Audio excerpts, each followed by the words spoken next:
عید قربان جس کو ہم کہتے ہیں وہ قریب ہے۔ یہ ابراہیم علیہ السلام کی سنت ہے اور میرے نبی نے اس کو زندہ کیا۔ بیچ کے زمانوں میں یہ نہیں تھی، اس کو میرے نبی پاک صلی اللہ علیہ وسلم نے زندہ فرمایا، اور آپ اپنے عید کے موقع پر 2 جانور ذبح فرماتے تھے، 2 دمبے، ایک امت کے لیے اور ایک اپنے لیے۔ سبحان، ایک امت کے لیے، ایک اپنے لیے۔ ابراہیم علیہ السلام سے یہ سلسلہ کیسے شروع ہوا؟ ابراہیم علیہ السلام کو جب آگ میں ڈالا گیا اور اللہ تعالیٰ نے ان کو آگ سے زندہ سلامت باہر نکالا، پھر انہوں نے ہجرت فرمائی اور مصر گئے۔ مصر کا جو بادشاہ تھا وہ ہر آنے والی عورت کو زبردستی ایک رات اپنے کمرے میں رکھتا تھا، تو اس نے حضرت سارہ علیہ السلام کو بھی قبضہ کر کے اپنے کمرے میں رکھا۔ جو ہی ہاتھ بڑھاتا اس کا ہاتھ سوکھ جاتا، پیچھے کرتا تو ٹھیک ہو جاتا، پھر ایسے ہاتھ بڑھاتا سوکھ جاتا، پھر پیچھے کرتا ٹھیک ہو جاتا، پھر ایسے ہاتھ بڑھایا سوکھ گیا، پھر پیچھے کیا ٹھیک ہو گیا۔ تو اس نے کہا یہ تو کوئی اور ہی بات ہے، تو اس نے اپنی بیٹی حضرت ہاجرہ وہ ان ابراہیم علیہ السلام کے نکاح میں دے دی۔ ابراہیم علیہ السلام اس وقت 70 سے اوپر جا چکے تھے اور حضرت ہاجرہ 20-22 سال کی تھی۔ یہ 3 افراد کا قافلہ ہجرت کر کے فلسطین پہنچا، اور ابراہیم علیہ السلام کی عمر گزر گئی۔ رب ہب لی من الصالحین، یا اللہ کوئی نیک بچہ دے، یا اللہ کوئی نیک بچہ دے۔ کچھ تقریباً 84 سال کی عمر میں اللہ تعالیٰ نے حضرت ہاجرہ سے بیٹا دیا، سارہ کی بجائے ہاجرہ سے بیٹا دیا۔ حضرت اللہ کی حکمت تھی، اللہ بھی یہی چاہ رہے تھے، تو حضرت کہنے کہ اس بچے کو مجھ سے دور کرو، اس بچے کو مجھ سے دور کرو، میں دیکھ نہیں سکتی۔ تو جبریل آئے کہ اللہ تعالیٰ بھی فرما رہے ہیں کہ اسے یہاں سے دور کرو۔ کہ کہاں لے جاؤں؟ کہا یہ ہم بتائیں گے کہاں لے جانا ہے۔ تو جبریل انسانی شکل میں اونٹ پہ سوار ہو کر تشریف لائے، اور پیچھے ابراہیم علیہ السلام اپنی اونٹنی پر، بچہ بیگم، اور آگے جبریل رہبر کے طور پر۔ فلسطین سرسبز ہے، کہیں خشک ہے، لیکن پانی ہے، اچھی آبادی ہے۔ چلتے چلتے چلتے چلتے 1 مہینہ کا سفر کرنے کے بعد جب وہ علاقہ شروع ہوا جہاں کالے پہاڑ، پتھر، کوئی پتا نہیں سبزے کا، کوئی نشان نہیں پانی کا، وہاں سے چلتے چلتے چلتے 4 پہاڑوں کے اندر ایک وادی سی آئی۔ جب وہاں پہنچے تو جبریل کہنے لگے اللہ کے نبی یہاں ہاجرہ اور اسماعیل کو چھوڑ دیں۔ جب وہ آگ میں جا رہے تھے نا ابراہیم علیہ السلام، تو ایک لفظ نہیں بولے، بس نے کہا حسبی اللہ ونعم الوکیل۔ لیکن جب جبریل نے کہا یہاں چھوڑ دیں تو ایک دم بولے یہاں کیسے چھوڑ دوں، یہاں تو کچھ بھی نہیں ہے، یہ کیسے رہیں گے؟ کہ یہ آپ کے رب کی منشا ہے، یہاں اللہ کا گھر بنے گا، یہاں اس بچے کی نسل سے ایک آخری نبی پیدا ہوگا جو پورے عالم کو روشن کرے گا، آپ چھوڑ دیں۔ تو وہ وہاں 3 دن رہے، ان کے لیے ایک چھپر سا بنایا لکڑیاں کاٹ کے، یا 2 دن رہے یا 1 دن، یہ تو کوئی تحقیق کوئی نہیں ہے، لیکن ایک چھپر سا ان کو بنا کے دیا ایسے، یعنی اس ایک اوپر وہ لکڑیوں کی چھاؤں کر دی اور نیچے ایسے بانس سے گاڑ دیے اور چل پڑے۔ تو حضرت ہاجرہ فرمانے لگے آپ کہاں جا رہے ہیں؟ اتنا بڑا امتحان تھا کہ جواب نہیں دینا، بس چپ کر کے چلو۔ انہوں نے پھر پوچھا آپ مجھے چھوڑ کے کیوں جا رہے ہیں؟ آگے سے خاموشی، چلتے چلتے 3 میل تک وہ اس طرح چلی. جب وہ کدئی پہنچیں اس وقت ان کو خیال آیا یہ اللہ کے نبی ہیں، کہیں ان کو اللہ نے نہ کہا. تو ان کا اللہ امرک، کیا آپ کو اللہ نے کہا کہ مجھے چھوڑ دیں؟ کہنے لگے ہاں. یوں کیا، ایک دم ایک نئی ہاجرہ نے جنم لیا.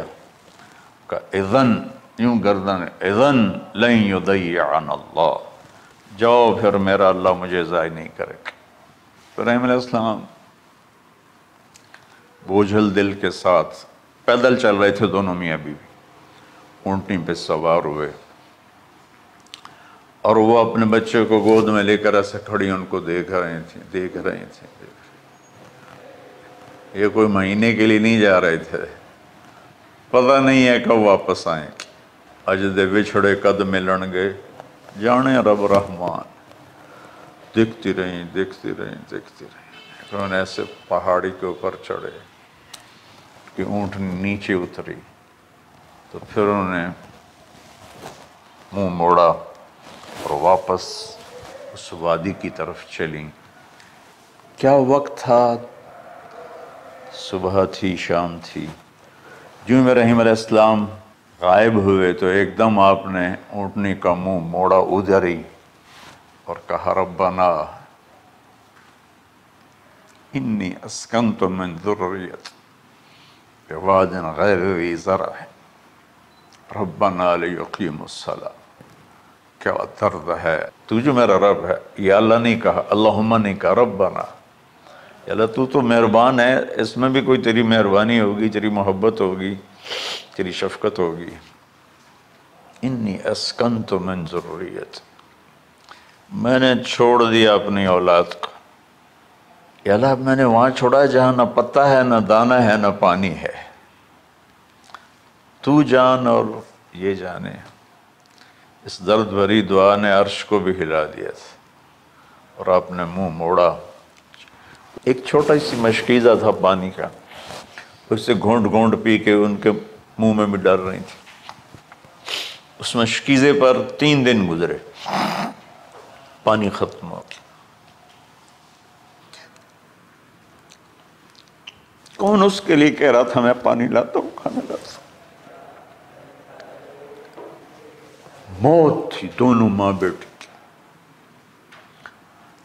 تو یہ بے قراری میں صفا مروہ کی دوڑ لگائی. انہیں پتا تھا کچھ نہیں ہے، انہیں معلوم تھا کچھ نہیں ہے، لیکن وہ اس کو تڑپتے دیکھ نہیں پا رہے. وہ بھاگیں، صفا پہ چڑھیں، نیچے اتریں جہاں وہ ٹیوب لائٹس آتی ہیں، وہاں وہ نیچے ہو گئے اور بچہ غائب ہو گیا. تو دوڑ لگاتے. مصر کی شہزادی اور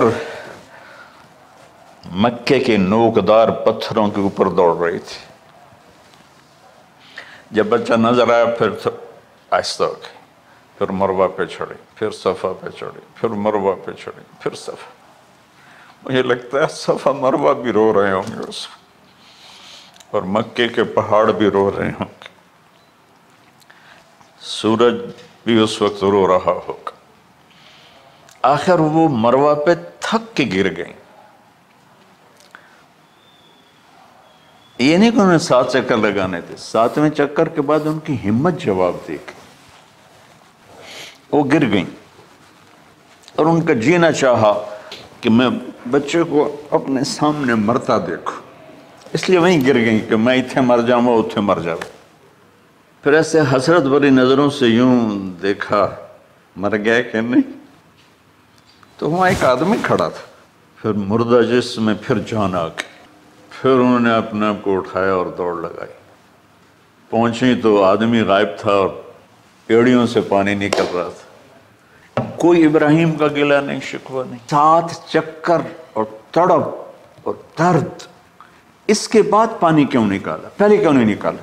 عشق کا راستہ ہی ہے. دیکھا تو پانی ابل رہا ہے، ابل رہا ہے، ابل رہا ہے، فوارے مار رہا ہے. تو اس وقت عبرانی لینگویج تھی تو ان کا زمزم زمزم، ٹھہر جا ٹھہر جا ٹھہر جا، وہ نیچے زور، اللہ کو بھی یہی منظور تھا، وہ نیچے زور۔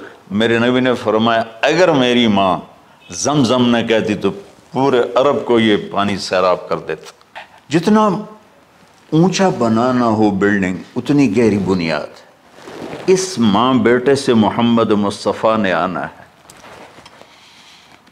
تو پھر بنیاد تو گہری ہوگی نا۔ 1 سال کے بعد اجازت ملی، جاؤ مل کے آؤ۔ 1 سال کے بعد اونٹنی کا سر نظر آیا تو دل اچھل کے آسمان کو جا لگا کہ میری آنکھوں کی ٹھنڈک آ گئی، میرے سر کا سایہ آ گیا، میرے بیٹے کی چھاؤں آیا۔ وہ اونٹنی بٹھائی، کہا تشریف لائیے، کہنے لگے اترنے کا حکم نہیں ہے، صرف ملاقات۔ نہ آتے، صبر آیا ہوا تھا، صبر توڑ کے پھر جا رہے ہیں تو اف نہیں کی، آہ نہ کر لبوں کو سی، کہنے لگے اچھا بچہ گود میں دے دو، سینے سے لگا، پیار کی، بہتے آنسو بچے کے رخسار پہ گرے، بچوں کو پتہ نہیں کون ہے۔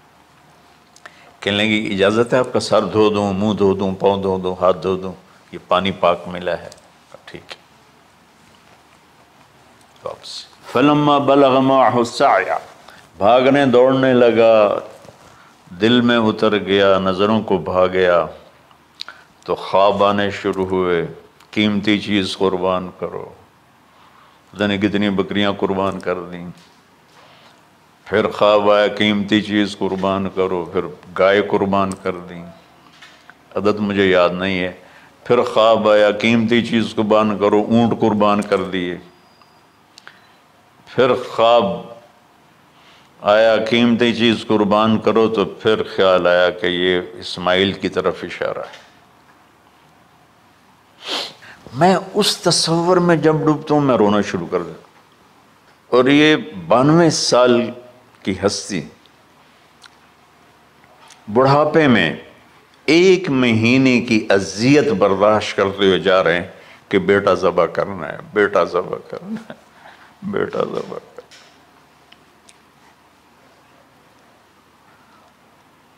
تو وہاں پہنچے تو اب اسماعیل نے جانا ہے کہ یہ ہیں میرے ابا، وہ کیسے لپٹے ہوں گے، کیسے چوما ہوگا، کیسے پیار کیا ہوگا، لیکن کہا کہ بچوں کو تیار کرو، میں اس کو سیر کرانے لے جا رہا ہوں۔ بڑی خوش ہوئی، ماں بھی بچہ بھی اچھل رہا ہے، اور لے کے پہنچے جمرہ کبریٰ پر، وہ جو شیطان کو 3 جگہ مارتے ہیں تو آخری جگہ وہاں اس وقت ایک تنگ سی جگہ تھی پہاڑوں میں گھری ہوئی، وہاں پہنچے، یا بنیا انی، کوئی شک شبہ والی بات، ارا فی المنام انی اذبحک، میں نے تمہیں ذبح کرنا ہی ہے، انی میں نے تمہیں ذبح کرنا ہے، فانظر ماذا تری، تیری رائے کیا ہے؟ قربان جاؤں اس ماں پہ جس نے 7-8 سال کے کو کیا ترتیب، کیا تربیت دی۔ یا ابت افعل ما تؤمر، ابا جی، بابا جی آپ کریں نا، دیر کیوں کر رہے ہیں؟ ستجدنی انشاء اللہ من الصابرین، آپ دیکھیں گے میں آپ کی آزمائش پہ پورا اتروں گا اور اللہ کی آزمائش پر بھی پورا اتروں گا۔ پھر معصوم ذہن ادھر چلا گیا ماں کی طرف، کہنے لگے ہاں یہ بات تو ہے کہ میری ماں کو بڑی تکلیف ہوگی، تو اس لیے نا اپنا کرتا اتارا، کہا بابا جی یہ کرتا آپ میری ماں کو دے دیں، وہ جب مجھے یاد کرے گی میرا کرتا دیکھ لے، اور آپ نے مجھے یہیں دفن کرنا ہے، ادھر نہیں لے جانا، اور آپ بھی احتیاط کریں، مجھے الٹا الٹائیں، طلّہ للجبین، میرا سر زمین پہ لگائیں، گردن نہیں، تاکہ آپ کو تکلیف نہ ہو مجھے دیکھ کر۔ جیسے ابراہیم علیہ السلام کا تصور کر کے میری چیخیں نکل کہ انہوں نے جب ان کی کمر پہ گوڈا رکھا ہوگا یوں کر کے، ہاتھ باندھے، پاؤں باندھے، اور سر کے بال یوں اٹھا کے یہاں لائے ہوں گے سر کو، اور چھری یہاں رکھی ہوگی، کیا کیفیت ہو؟ تو یوں آسمان کو دیکھ کر کہ یا اللہ، کیا تم مجھ سے ناراض ہو گیا کہ میرے دل میں اسماعیل زیادہ اتر گیا ہے؟ یا اللہ ایسا کبھی نہیں ہے، یا اللہ یہ میرا کوئی امتحان تو لے رہا ہے، یا اللہ تیرے پر سب کچھ قربان ہے، اور یوں چلائی، اور اللہ تعالیٰ نے چھری کی کیا حیثیت ہے، اس نے چلنے سے انکار کر دیا، پھر چلائی، پھر چلائی۔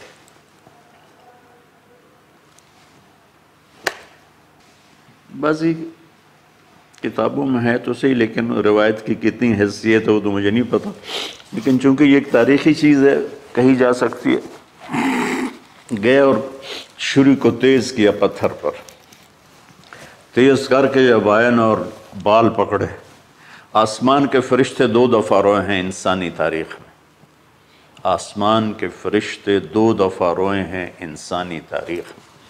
ایک جب ابراہیم علیہ السلام نے ان کی کمر پہ اپنا گھٹنا رکھا کہ سر کے بال پکڑ اور چھری پکڑ کے یہ کہا یا اللہ تم مجھ سے ناراض ہو، تو آسمان کے فرشتوں کی چیخیں نکل گئی۔ اور ایک جب اللہ کے نبی کو طائف میں پتھر پڑے کہ اللہ من یشکو الیک ضعف قوتی، تو آسمان کے فرشتوں کی چیخیں نکل گئی۔ جب ہمارے نبی کو طائف والوں نے مارا اس پر، یہ 2 دفعہ آسمان کے سب فرشتے روئے۔ تو پھر اللہ نے کہا بس، نادیناہ ان یا ابراہیم قد صدقت الرؤیا انا کذالک نجزی المحسنین، ابراہیم تو پاس ہو گیا ہے۔ چھری چل گئی، اور آنکھوں پر تو پٹی تھی، چھری چل گئی، پٹی کھولی تو سامنے کبش تھا، دمبا اور اسماعیل اور جبریل کھڑے ہوئے تھے۔ اس جانور کی قربانی ایک علامت ہے، اس قربانی سے ایک پیغام ہے کہ اپنے غلط جذبات کو اللہ پر قربان کر دو۔ ہم سے اللہ نہیں کہہ رہا بچے قربان کرو، ہم سے کہہ رہا غلط جذبات قربان کرو، اپنے جذبات کو دبا دو جو تمہیں اللہ اس کے رسول سے دور کرتے ہیں، ان پر چھری چلاؤ۔ جو اللہ اس کا محبوب کہتا ہے ان کو کرنے کے لیے بھی اپنے جذبات پہ چھری چلاؤ۔